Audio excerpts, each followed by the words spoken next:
Sir আমি না না, আমাকে বলতে দাও না, আমার কথাটা শোনো। দেখো আমিও চাই এবার তুমি সবটা জানো। আমার ভালো লাগছে না, আমি নিজে বলে হালকা হতে চাই। অনেক তো হলো। দেখো আমি জানি না তোমাকে এইভাবে কে তুলে নিয়ে গেল, এইভাবে কষ্ট দিল, তোমার এত বড় ক্ষতি করার চেষ্টা করলো। আমি ক্লুলেস, আমি সত্যিই জানি না। তবে আজ হোক বা কাল আমি তাকে খুঁজে বের করবই।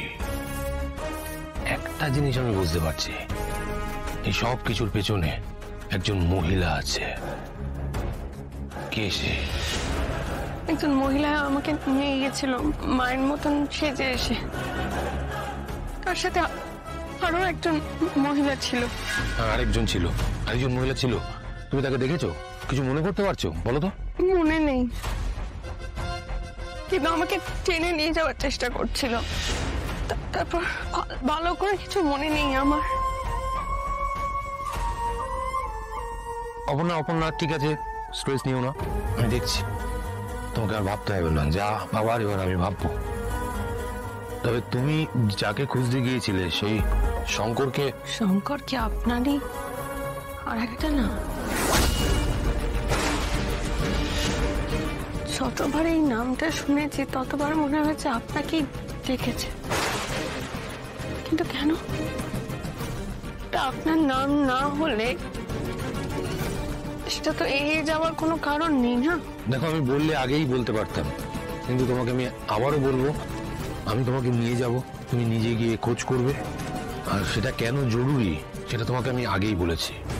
আমি আবারও বলছি, আপনাকে আগেও বলেছি, আপনি যেটা বলবেন আমাকে সেটাই আমার কাছে সত্যি।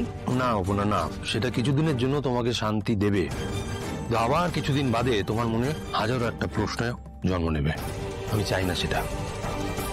আমি চাই আমরা দুজনে খুব ভালো থাকবো, সারা জীবন একসাথে থাকবো। তাই এই সত্যিটা তুমি নিজে জেনে নাও, সেটাই আমি চাইবো। আমি আপনাকে কথা দিচ্ছি, আপনি বলার পর এই বিষয় নিয়ে আর আমি একটাও প্রশ্ন আপনাকে করব না।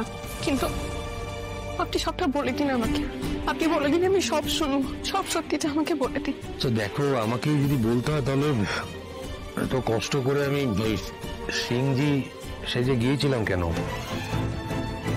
বলছি মাধবপুর যাবো, যাবেন? একটু এমার্জেন্সি আছে।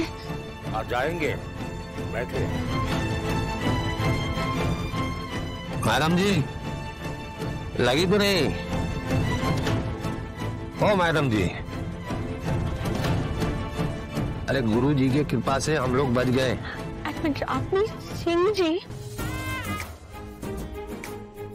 মেকআপটা আর অ্যাক্টিংটা একটু পুরো, তাই জন্য তোমার দিকে তাকাতে পারছিলাম না।